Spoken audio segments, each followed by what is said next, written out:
loaf for persons who don't know what I'm talking about. I don't know if I'm sure we have some international listeners. So the bread back, what we refer to in Jamaica, is usually the end of the loaf that is usually a bit harder and is of the exterior, as opposed to the internal parts of the bread, which is a bit more softer due to the leavening agent that's used. Now, could it be that it's because of the texture why people are not so fancy? They don't fancy the bread back, or is it the taste? Does it taste a bit too rough on their palate, or is it because the bread back looks stale, or is it unsafe?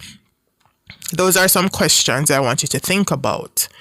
And of course, this hesitation and this uncertainty in preferring the end of the loaf, or the bread back as we call it, can lead to unnecessary food waste. Because yes, I'm the food safety girl, but we also have to talk about food waste. I mean, you see it, our imports are inclining, the cost of imports are inclining, the cost of food is going up, and our salaries are really not moving. The cost of living is increasing. So the idea is really to reduce food waste.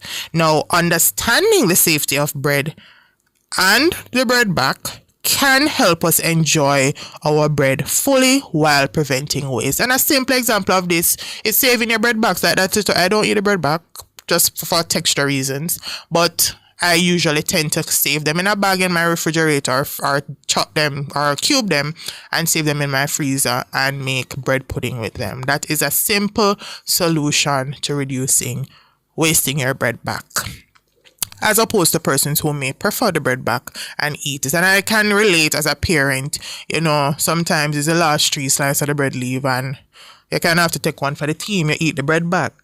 So before we continue this discussion, let's go for a quick break. Stay tuned to the Big Bite Food Safety Show.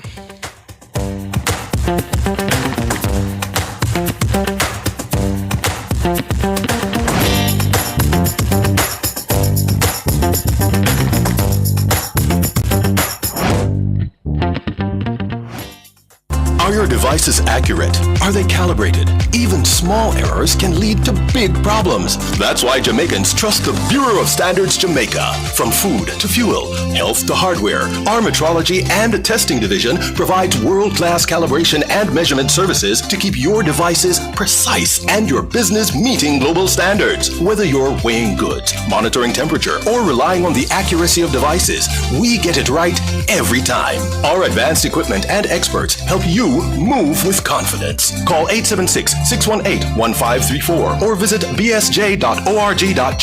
The Bureau of Standards Jamaica. From lab to market, the power of precision, powering accuracy, ensuring safety. The following hurricane tip is brought to you by PowerTech Jamaica. Map out multiple evacuation routes by foot or bike. Roads may flood or get blocked, and gas may run out.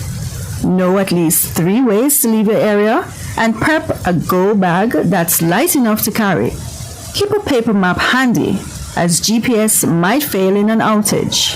The preceding hurricane tip was brought to you by PowerTech Jamaica. Telephone 876-908-0196-9.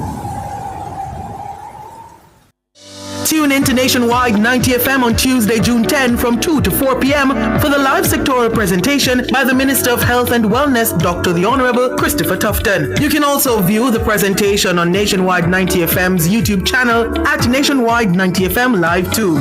Tune in to Nationwide 90 FM on Tuesday, June 10 from 2 to 4 p.m. It's a live sectoral presentation by the Minister of Health and Wellness, Dr. the Honorable Christopher Tufton. All this and more only on Nationwide 90 FM. The new revolution in media. This broadcast is brought to you by the Ministry of Health and Wellness. Healthy people, healthy environment.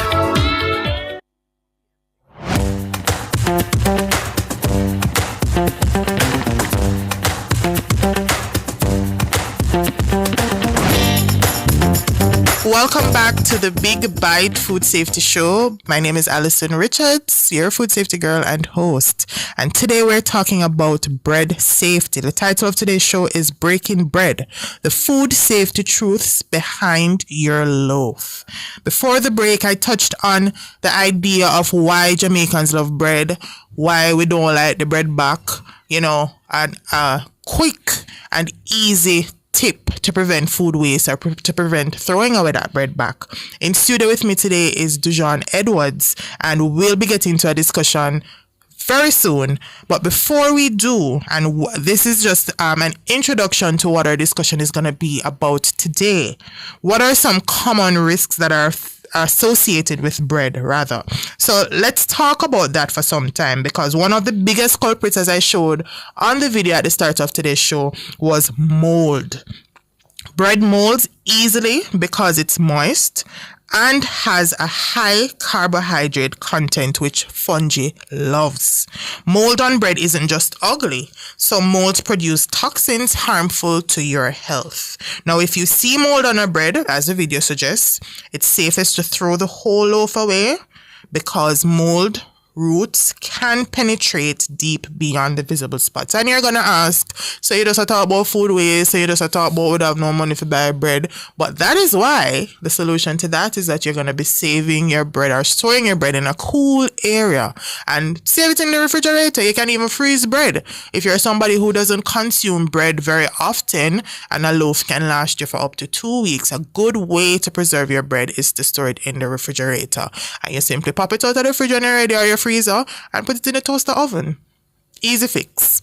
Now, another risk that is associated is a bacterial contamination, and especially when bread is handled unclean, with uncleaned hands, or stored improperly. Now, baking removes most of those bacteria, so it is always a post-process contamination that gets us. You know, how are we handling our bread after it's removed from the oven?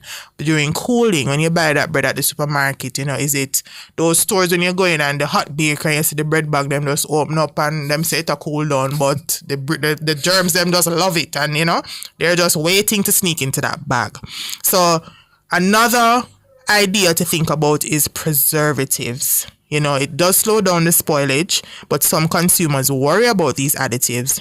Knowing what preservatives are used and what are safe, and reading your labels can help you to make informed choices. So without further ado, welcome to John. Thank you very much. Let's get into this hot topic for today.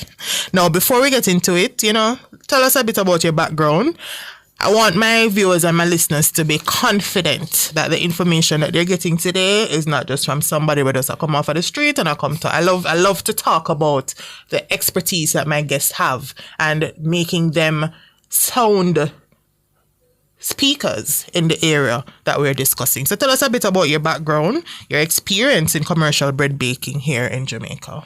Thank you for inviting me today. I've been in the baking industry for about 7 years. Okay. And when I started in baking, it was something that opened my mind, because it wasn't the same as baking a bread in the kitchen. It was mass production. I can imagine. And some of the breads that we're accustomed to, like the hard dough, I was now seeing the theory come to practice, come to life, such as creating something from fermentation, or how the aroma of the bread comes out of the oven. So take it easy with my viewers and my listeners. Yes. You use the word fermentation. What is fermentation? Okay, so fermentation is the process of converting sugars to alcohols as well as carbon dioxide. Okay. So the carbon dioxide is what causes the dough to rise before you start to bake the bread. And thus, when you do the kneading, the gluten network is developed and the carbon dioxide causes it to swell. And that's how the dough gets its shape, or it balloons. All right, nice. Now, bread production involves many steps where things can go wrong. From your experience, what are some of the biggest food safety challenges that commercial bakeries face? All right, thanks for that. One of the major areas where food safety is concerned, where bread is concerned, is hygiene.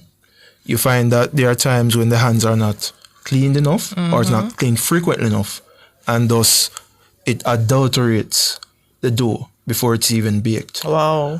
Some of the... Hold on, because I use a big term there. Okay. What is adulterate? Let my viewers and listeners know. All right, so adulterate is another word for creating something that doesn't have the right quality. Putting something in the sense that it's not having a good quality. It's changed. It's changed. So the bread is not what it should be. Right. Yes. So you find that if we're not frequently washing our hands, then we're introducing microbes, such as the molds, as you just spoke of, some common microbes such as E. coli, some things like the Aspergillus, which is a very potent fungi. It's a filamentous fungi. All right, so you go down the road. I know, because I love that you're using these words, because people them say it's not no pian people me care about the show, but we still don't want to lose them. So that thing, because I realize I use the word mold, but it's actually what we call jonjo. The green something up on the bread when you say pick out a piece of jonjo and squeeze off a little piece of jonjo, that is what we're referring to as mold. And what Dujan is explaining is that you have different types of mold, and one of them is called the Aspergillus. So you don't have to worry yourself about that, but the Aspergillus one is the very dangerous one, where it produces the spores that cause sickness, and you're sick and you wonder what do you, and doctor can't find out what do you. That's basically how serious this is. So back to the persons who always say, oh, them a pinch off bread, but you probably just don't but the jonjo way I gotta do anything yet. So that is why you have to be, take precaution. So, continue do that. Sorry for cutting, but that's fine, man. That's fine. So as you rightfully said, when you see the spots on the bread, don't take the chance. Yeah. Just dispose of the whole thing. You might be wondering why you paid around $600 for the bread. But it's better to save than to be sorry. That is it. Prevention better than cure. Believe me. No.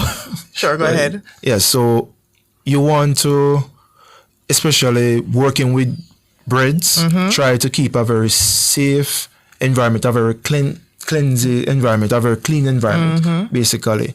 Ensure that you're basically sanitizing your area. So you wash, rinse, sanitize your food. Your surface, your food contact surfaces. Yes, correct. And ensure that you're also checking on the organoleptic properties of the bread. Hold on, no. Go organoleptic. What is that? Okay, thank you very much. So this is just looking on the taste profile, the smell profile, how it looks to the customer, the consumer. So you're looking on all of those to see if the bread is fits the description. Exactly. Yeah. So if you say it's white bread, you're not supposed to be black. If it's wheat bread, it's supposed to have the little brown color there. You're not supposed to be burnt. Stuff like that. Yes. And there's something from my regulator experience that I try to see in the bakery, the people with the fan, they use a fan to cool down their baked products. But then when you ask for what is your sanitation procedure like, you don't see the fan nowhere upon the sanitation procedure. So the fan is just there gathering dust. It's not being cleaned. But then when your hot bread, killed all the bacteria, just come out, fan, cool it down, and put back all the germs we just kill out back on the bread. So expound on that for me. Yes. So with some bakeries, we use a filtration system. So a filter is placed in front of the fan. So when it blows, it actually filters most of the dust and stuff. Right. Okay. And once that is filtered, then you hope that there's no much nothing to scream about. Right. I love that. So that is something very important I wanted to underscore, because I don't think persons think about it. Them just think it's the fan and it cooling down the baked goods, but they don't really think about the fact that you have to have this fan on a cleaning schedule. You have to include it in your, and even at home, you're baking. Even at home, we're not using our fan on our food necessarily, but we use the fan, and the fan it kind of stay there for a while until you probably not feel no breeze. That's when you really think to watch the fan and to clean the fan, Yes. So I think that's very important. Now, Jamaica we're in a very tropical climate, and that can become tough on our food products due to the humidity and the heat. How do bakeries here manage to keep bread safe and fresh despite these conditions, the high heat and humidity?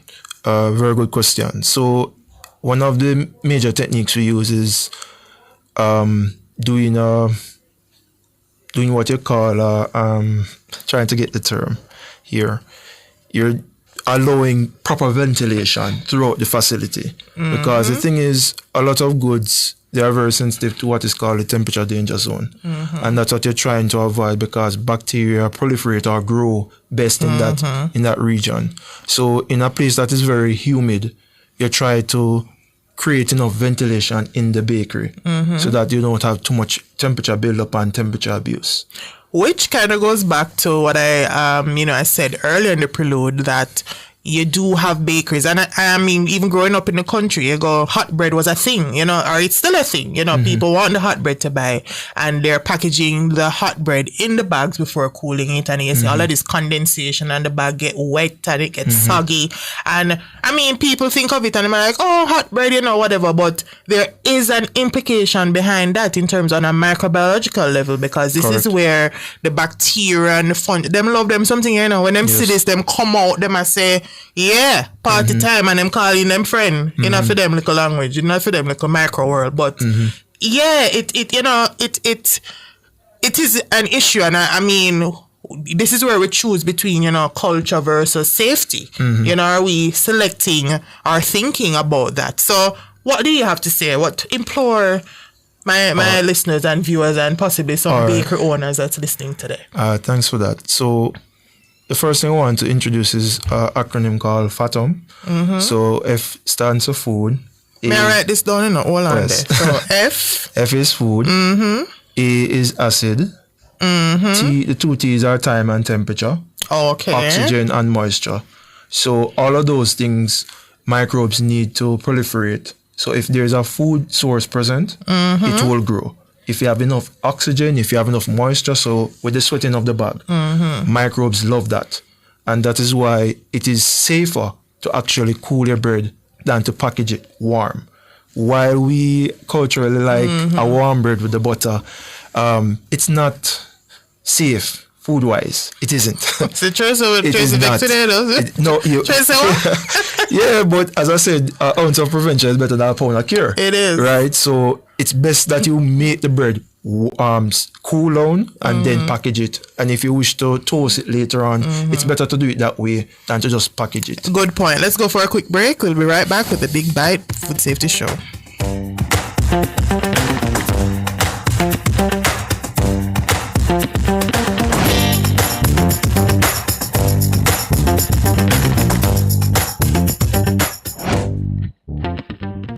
At the Jamaica Customs Agency, we care for our employees, customers, stakeholders, citizens, and our country. Customs cares. The temperature by the Jamaica Customs Agency is 31 degrees Celsius in Kingston, 31 degrees Celsius out there in Montego Bay. This Father's Day, escape to the Pamper Temple for ultimate relaxation. Adam and Eve Day Spa. All treatments are infused to melt your tension and remove stress. Pamper Dad with a massage, facial, body treatment, and mani-pedi. Unwind at Adam and Eve and enjoy complimentary Pure Country juices and a Johnny Walker. But now at www.adamandevedayspaja.com. Purchase gift certificates. Call 876-754-6017 or WhatsApp 876-567-2142 for details. Tune in to Nationwide 90 FM on Tuesday, June 10 from 2 to 4 p.m. for the live sectoral presentation by the Minister of Health and Wellness, Dr. the Honorable Christopher Tufton. You can also view the presentation on Nationwide 90 FM's YouTube channel at Nationwide 90 FM Live 2. Tune in to Nationwide 90 FM on Tuesday, June 10 from 2 to 4 p.m. It's the live sectoral presentation by the Minister of Health and Wellness, Dr. the Honorable Christopher Tufton. All this and more only on Nationwide 90 FM. The new revolution in media. This broadcast is brought to you by the Ministry of Health and Wellness. Healthy people, healthy environment.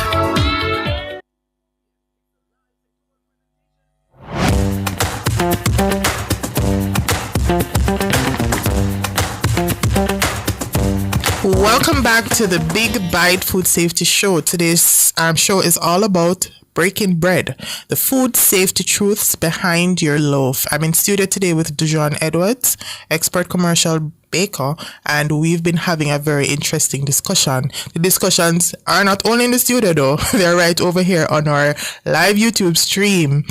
Petrina, your comment made me smile. Petrina says, bread back is like bun bun. Love it once, it is not very burnt. S8 says, Alison, I love hot bread. It must stay long a yard. Many mouths to feed. And I get it. Petrina says that, Hold on, I'm going through my comments because I don't want to miss it. Nicole says she don't like bread back. Why you don't like it, Nicole? Tell me.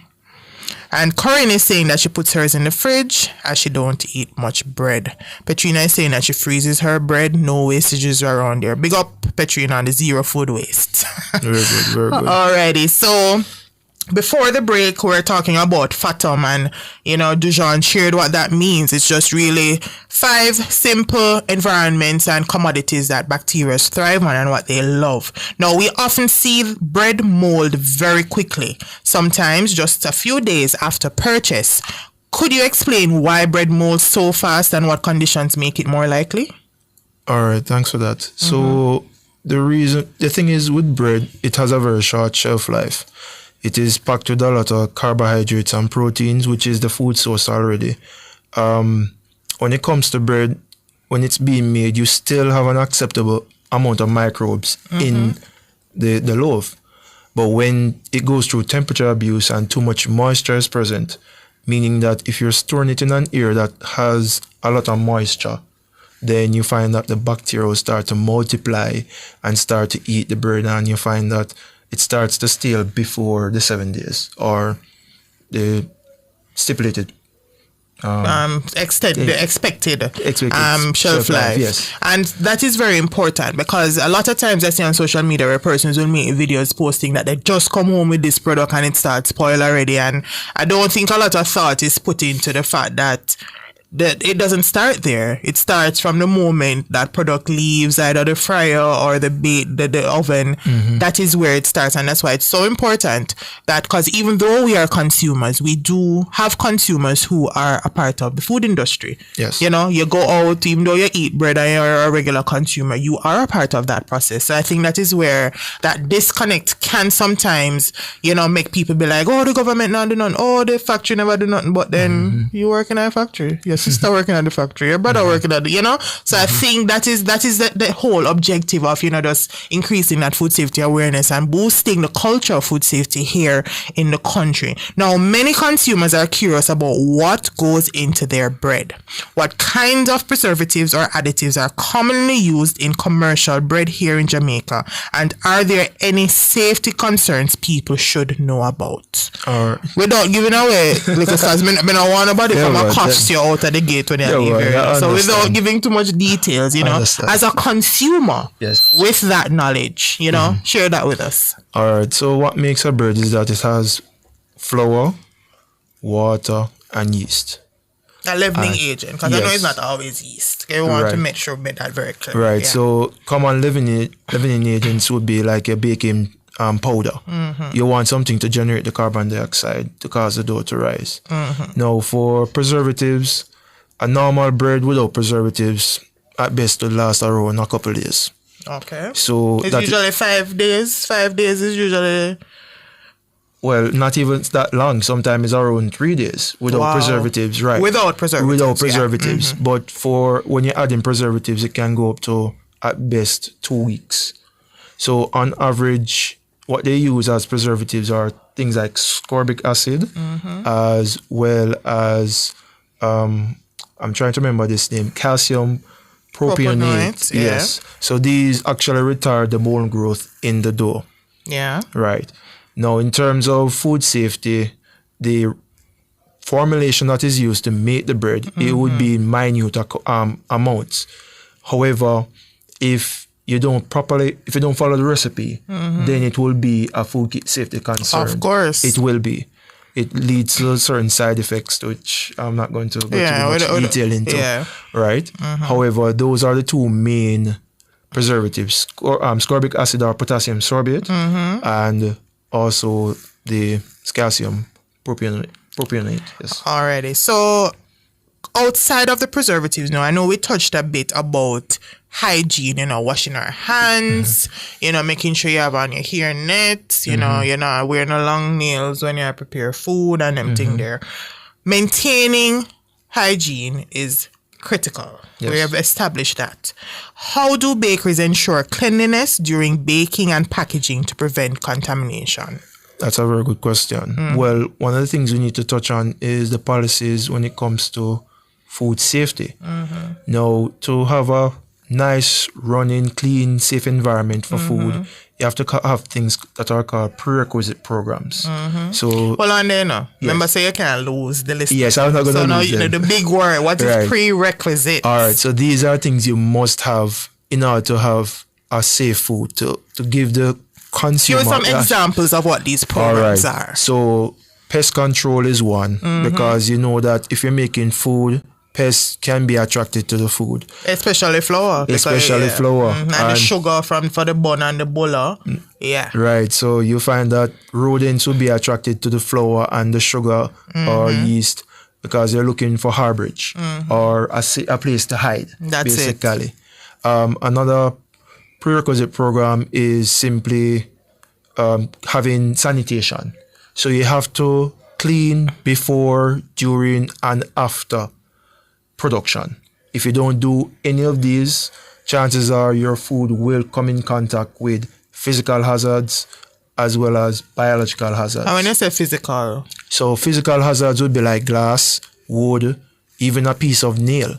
or which screw. Is, or screw. You know, funny enough, it's not bread, you know, but you know, one time back in the days, my father bought a fried dumpling from a restaurant and he's a screw him fell in the fried dumpling. Oh my. That was a story to talk about in my family for years to come because that was just so foreign. And it boils back, you know, to just not practicing proper hygiene. You know, you probably have some loose screw in the place and you know really pay attention to what happened. If the workers in these bakeries are not aware of the importance, you know, sometimes they really just don't realize. And to your point where the metal is concerned, you do have metal detectors in a lot of the bakeries. So it is known as a critical control point, meaning that if you pass that point and you don't detect that hazard, the customer will be injured or even worse. So you must have a critical control point such as a metal detector. So the metal detector will detect iron, stainless steel, or any other metal apart from iron. So, Okay, yes. great. Corinne says, my problem with bread packing is the plastic clips or twist ties, which does not protect the contents from tampering and if the clasp gets loose. And I agree with you, Corinne. This has been a long-standing thing. And we have the expert here. I've always wondered why, you know, not do the... You know, like a sealing versus a clip. Is there any real reason behind that? Well, for productivity purposes, the clip is normally used, but you find that some machines are not designed to actually seal the bag because you do have some but are on a smaller scale. But if you're dealing with larger loaves, you need something like a clip to do it. Oh, I mean, Right. for the mechanical part in Right. terms of securing the bag. Right. Okay, interesting. Now, many people enjoy traditional Jamaican breads like bulla and spiced buns, but may not realize that these are actually types of bread by definition. Yes, Can they you are. explain what makes these traditional Jamaican treats breads and why it's important for consumers to understand that in terms of food safety? All right. So what makes a bread, and I'm going to allude to what I said before. Once you have flour, yeast, and water, those three ingredients make up a bread.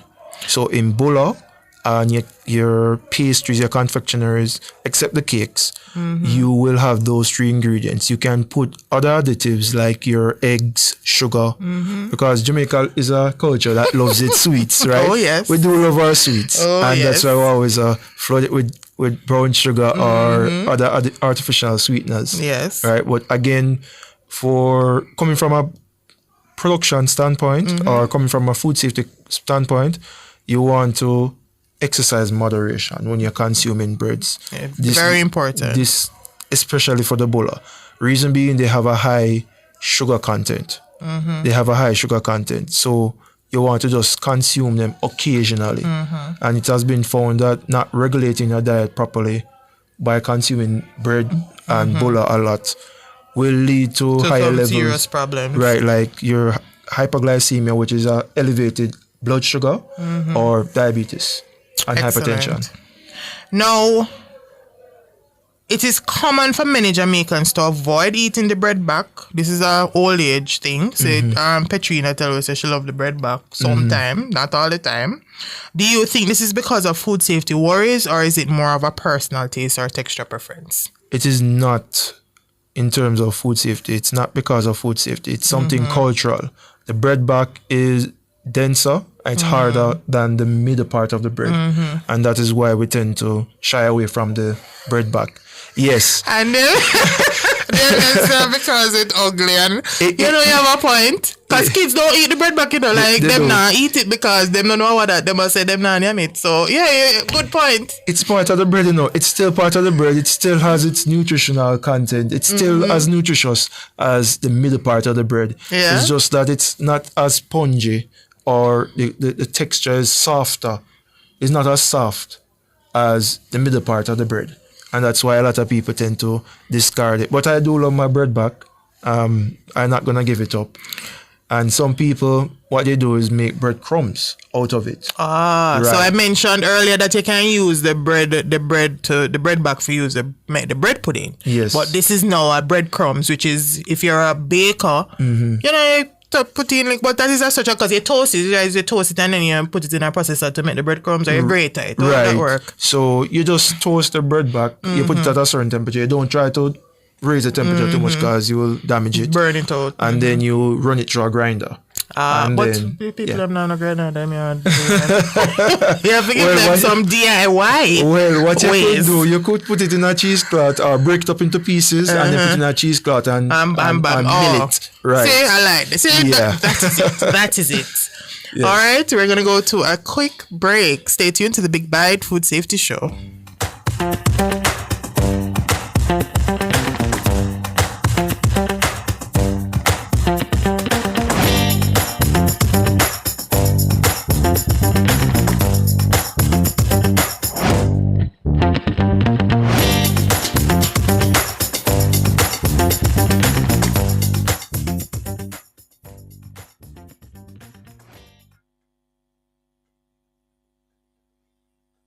Tune in to Nationwide 90 FM on Tuesday, June 10 from 2 to 4 p.m. for the live sectoral presentation by the Minister of Health and Wellness, Dr. the Honorable Christopher Tufton. You can also view the presentation on Nationwide 90 FM's YouTube channel at Nationwide 90 FM Live 2. Tune in to Nationwide 90 FM on Tuesday, June 10 from 2 to 4 p.m. It's the live sectoral presentation by the Minister of Health and Wellness, Dr. the Honorable Christopher Tufton. All this and more only on Nationwide 90 FM. The new revolution in media.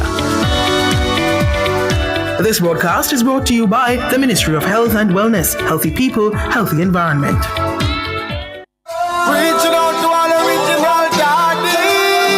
Tune in to Cliff Hughes Online from 10 a.m. to 1 p.m. as we celebrate fathers on June 13 at the Jamaica Pegasus Hotel. The Ministry of Culture, Gender, Entertainment and Sport, in association with the Bureau of Gender Affairs, will celebrate Father's Day 2025 under the theme, The Power of Presence. Fathers who make a difference. Hashtag Daddy is Home. Activities begin with a spa day on June 11 at the Ministry's Roof Terrace with Outstanding Fathers Award recipients and Ministry staff members who are fathers receiving pampering, refreshments, and games under the theme Caring for the Caring Dad. The grand celebration is set for June 13 with the Outstanding Fathers Award ceremony where 60 exemplary fathers will be honored at the Jamaica Pegasus Hotel. So tune in to Cliff Hughes Online June 13 from 10 a.m. to 1 p.m. Catch the live stream on our YouTube channel at Nationwide 90 FM Live 2. All this and more only on Nationwide 90 FM, the new revolution in media.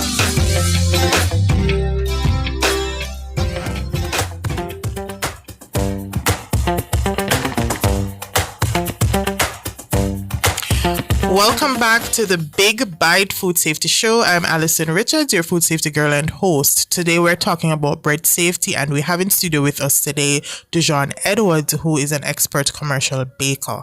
Now, before the break, we were talking about, the bread back. Why people don't eat the bread back? Why is it that we don't really fancy the bread back?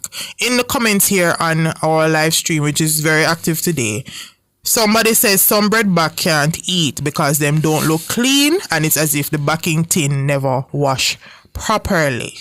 Mr. Leroy Rotty, I was told that bread back is there to protect the rest of the bread. The bread back should be the last piece to be consumed. That's a good way to look at it. And somebody says them there just eat a hot raisin bread, and it's one of the nicest, unhealthy treat on planet Earth. All right, Mr. Leroy Rotty. So what do you have to say about that, Dujon, in terms of the bread back keeping the bread safe? Is there any truth to that? That's something new to me, to be honest. Mm-hmm. Because the thing is, when you're baking the bread, it's done in a tin, and the bread is normally done in a rectangular tin, and the ends would actually be the bread back. So, in terms of protecting, I'm not certain on that. I'm not certain. I doubt that any part of the bread can be damaged or adulterated, if you want me to use the fancy name again. All right. So my theory behind that is because I'm a eat the bread back last type of person, right? Gets thrown into the bag for bread pudding. And my theory behind that from a food safety perspective is that the insides of the bread, once it's exposed to air, it tends to become a bit, it start get hardened and it start lose the quality, that freshness that we like. That bread back is just there to kind of, buffer it till it's done. So that's why I put the bread back against the bread. So it literally just reduces the moisture being removed from the bread over time. Okay. So I think I might be onto something. I don't know if it's scientifically proven, but just from texture and a quality perspective, that is why I don't use the bread back. You mentioned the tin. I think somebody commented and said the bread always look dirty. What do you have to say about that part? All right. Now, on average, you need to clean the tin during every run. But there are times when you might not get the chance to. So after the loaf is taken out, you will leave some crumb and it will be cycled back into the system. So there are times when after it is baked, you will have some crumbs from the previous batch. And that's why they might see the crumbs on the bread back. So that means that them not wash out the tin then properly then? It's not to say they're not being washed out properly, because remember, it has went through the oven, so it would have burned out everything, and sometimes the crumbs would leave back, and that's why. So it's not necessarily dirt, it's just debris from old bread that's probably a bit crispy. Yes. So it's bread a la crisp. Yes. Okay, got it. Yes. All right. So what practical advice would you give to consumers about how to store and handle bread at home so it stays safe and doesn't go to waste? I mean, we already touched on, the DIY, breadcrumbs, bread pudding. But when you buy bread from the supermarket and you take it home, how can our consumers keep safe? All right. Keep in mind that bread has a lot of carbohydrates and protein, and it has a sufficient water activity, meaning that even though the bread feels dry. No. Yes. What is water activity, sir? It's the amount of water available in the product. Okay. So bread have a low water activity then? Yes, but it's still sufficient to make bacteria grow.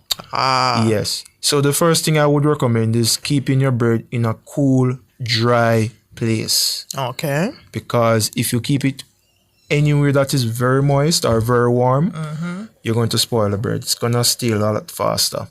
Now, if you wish to have the bread for a lot longer, like say 2 weeks, then you have to refrigerate it. Okay. Right. Even though the refrigerator does have some amount of water in it, once you set it at the right temperature and humidity, then you'll actually preserve the bread for a longer time. But I would personally freeze the bread. I was just about to ask you about that. What about freezing? Do you recommend freezing? Yes, I would recommend freezing.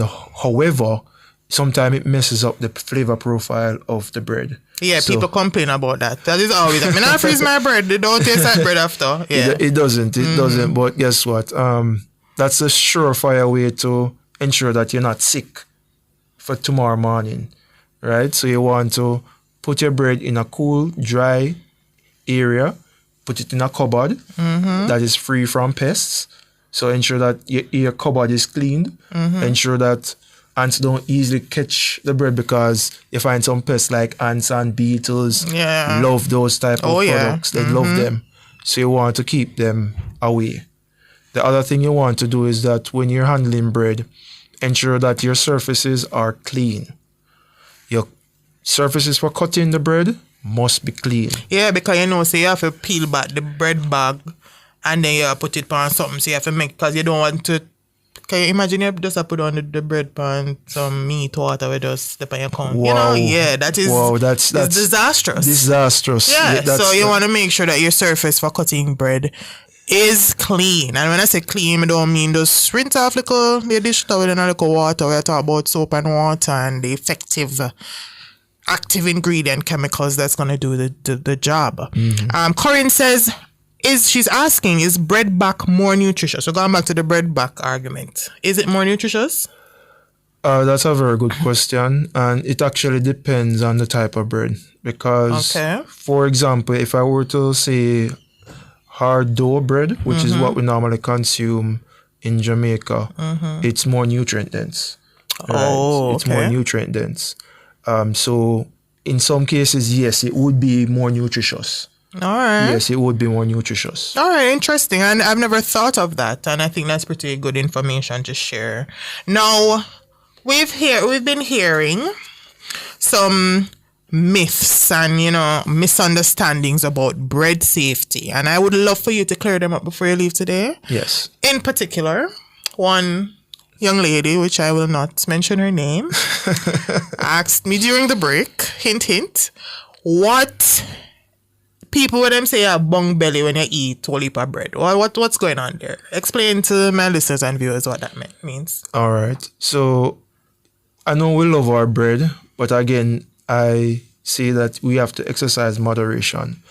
Bread is made up of gluten, which is not easily digested by... Hold on. Yes. What is gluten? Oh, yes. Now, gluten is basically a mixture of proteins and water. Okay. So 2 specific proteins and some water.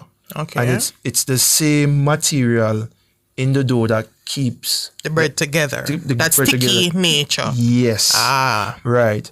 And the thing is, our bodies are not designed to break down gluten. So when we consume too much bread, what it's saying is that you're overloading the system. You're overloading my digestive tract with too much gluten. Okay. And you find some persons who can't process the proteins enough to become intolerant. So you can be gluten intolerant. That's why you have the gluten-free pasta and the bread and Yes. So it's not good to consume too much gluten. I always say exercise moderation when you're eating your bread. Because you find that your body doesn't do much with it. Yes, exactly. All right, that's pretty interesting. I've never heard the term bung belly. So when and I was asked, I'm like, so it makes sense, because I know persons tend to. I've heard persons saying that they're they're allergic to gluten and stuff like that. So I think that is so important. Anything else you want to share with our listeners and viewers before you go, real quick? Yes. It was a point that you brought up earlier.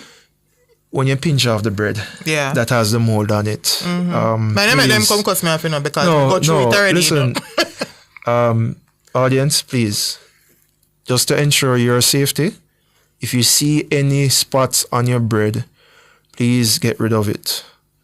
The whole bread, the whole bread. I know it's painful to hear, but you want to ensure that you don't end up sick or your children don't end up sick. Please, just dispose of the bread. It's not an easy thing to do, but it's a safe thing to do. And it's a bread expert this I come from, so it's serious. It's not the food safety girl that may or may not know, but this is the expert. Yes. Throw it when in doubt, throw it out. Do not risk it, and protect yourselves and your loved ones. Because sorry to interrupt. So the thing is, with a lot of the mold, they just manifest on the surface because you're lucky to see the mold on the surface, because you could eat the bread and then get sick.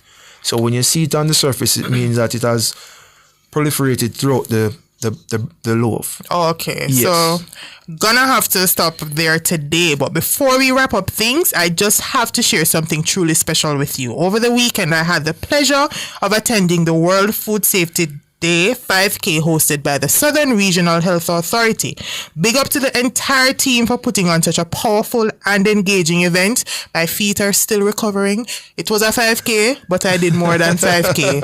And it's a 6K we actually walk. Now, the message behind it, food safety in the community, it was such a fun and meaningful time. Now, while I was there, I met a gentleman by the name of Dwight Goldburn from the Manchester Health Department, and let me tell you, talent cannot done. This man turned food safety into a musical message that had the whole crowd vibing, educating and entertaining all at once. I was so impressed and I had to ask permission to share a part of his performance with you today. So as we close out this episode of the Big Bad Food Safety Show, here's Dwight doing what I like to call some little food safety DJ drop. Now, remember to stay informed, stay vigilant, and remember, food safety is everybody's business. A big thank you to today's guest, Dujon Edwards, food safety professional, and the studio and production team, technical operators Damian Cunningham and Kevin Williams, my producer Tracy Lyle. Stay tuned for the sectoral debate. Let's continue these discussions on my social media accounts, The Food Safety Girl on Instagram, Facebook, TikTok, LinkedIn, and WhatsApp. See you soon. Take care.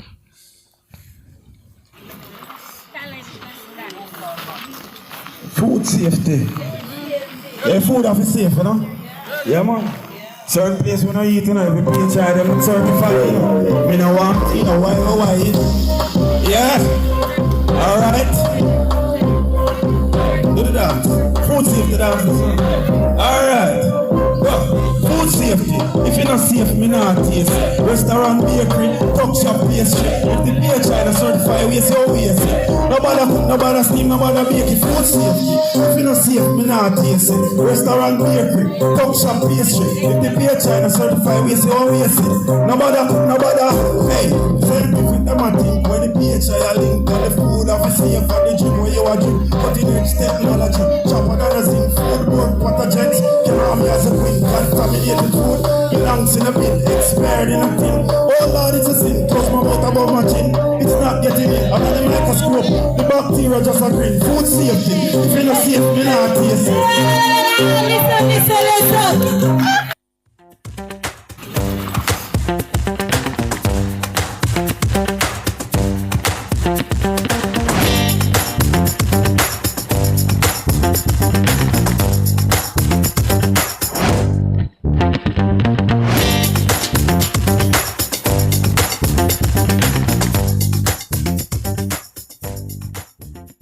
Excerpt from Minister Desmond McKenzie's sectoral presentation. This year, Madam Speaker, the prosperity continues. Yes. We'll be spending $500 million in building 45 brand new concrete indigent housing in St. Thomas, yes. St. James, yes. Clarendon, yes. Portland, yes. And St. John. How can you stop this prosperity, Madam Speaker? Excerpt from Minister Desmond McKenzie's sectoral presentation.